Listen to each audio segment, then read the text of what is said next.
What up, YouTube? It's Kurt here. Today we're gonna take a look at Spell Mining Cave. All right, so it's not for sure whether this will actually come to the TCG, but this has already been released in the OCG, and this card is interesting. I kind of like the idea of the card. I think it gives.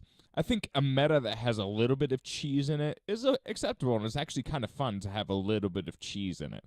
But the thing is, this card is actually, it seems like it's so powerful that if it comes to the TCG, I think it could be a problem.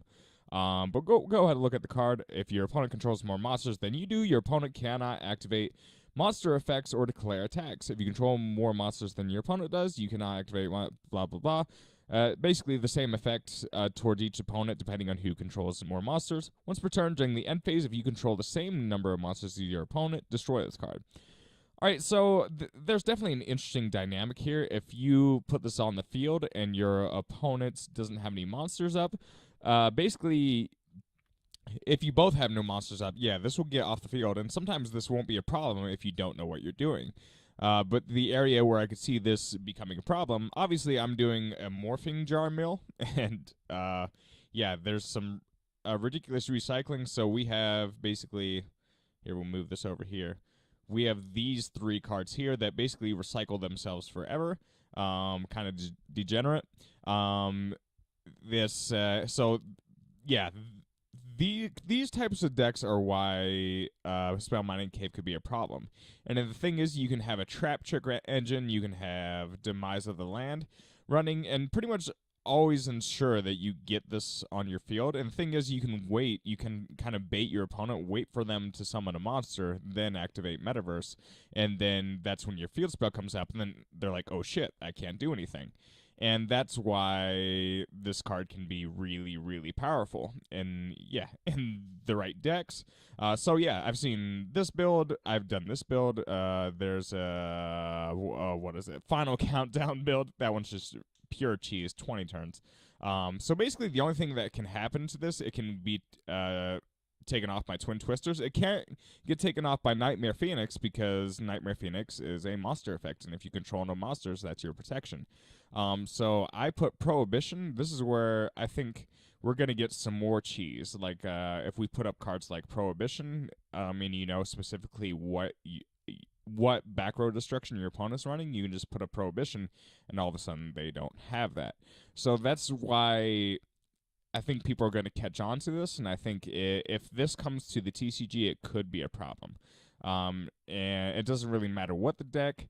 Say it just works basically against any build that your opponent tries to run. Again, like this build can kind of get rebooted. It can get red rebooted. That's kind of a problem. But you can also like side Demise of the Land. Demise of the Land cannot be negated by red reboot. And so yeah, definitely interesting cheese plays here. All right, so we'll go into a replay here. And I have a replay of exactly. So your opponent just cannot do anything, and that's the problem here. And let's see what I put it under. I think I put it.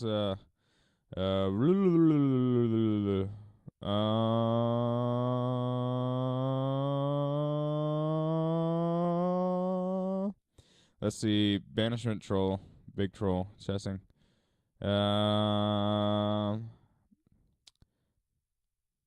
There we go. Degeneracy. That's what it is. All right. Sorry for the wait. All right. So he's running dinos. I get my Metaverse up.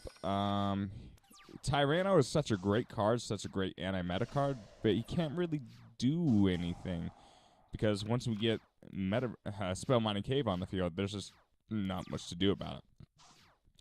And these, yeah, this actually wasn't conductive to the build. We probably shouldn't even take these have these in the deck, but that doesn't matter. You can see no matter what the opponent does, because I put this card up on his turn, there's just not really a way for him to get his monsters off the field. So because there doesn't seem to be that many outs to this card, I think that's going to be where the problem comes from.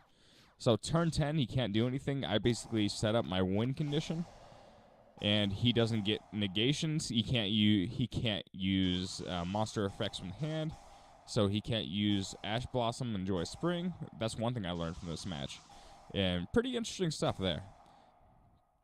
But yeah, now I'm just basically going to cheese him for the rest of the game for the win. He's just going to draw all these cards that he cannot use. And, well, he's running things like Waking the Dragon. That's probably not the best. But obviously, I can use my card effects because, yeah, it's Morphing Jar. And that's the game. But yeah, as you can see here, I think this card will kind of enable decks like this. I'm not saying that's not the worst thing in the world if it doesn't become too common. It's like right now, I think if everybody played Guru controls, Guru would be a problem. Guru is just such a no, you can't do this type of deck. Especially with his hand trap. His hand trap is just a no to basically anything your opponent tries to do. But not a lot of people play it, and that's why I don't think it's that big of a problem. But yeah, that's just kind of where I'm at in that regard. With the Spell Mining Cave, I think it will be a huge. It definitely could be a huge impact, but it'll definitely make a sizable enough of a dent. I think Konami might actually ban it within a couple of formats if it comes to the TCG. So hopefully this is helpful. Let me know what you guys think about this card. I think it's pretty interesting. Let me know what kind of epic cheese you could play with this deck. So, peace.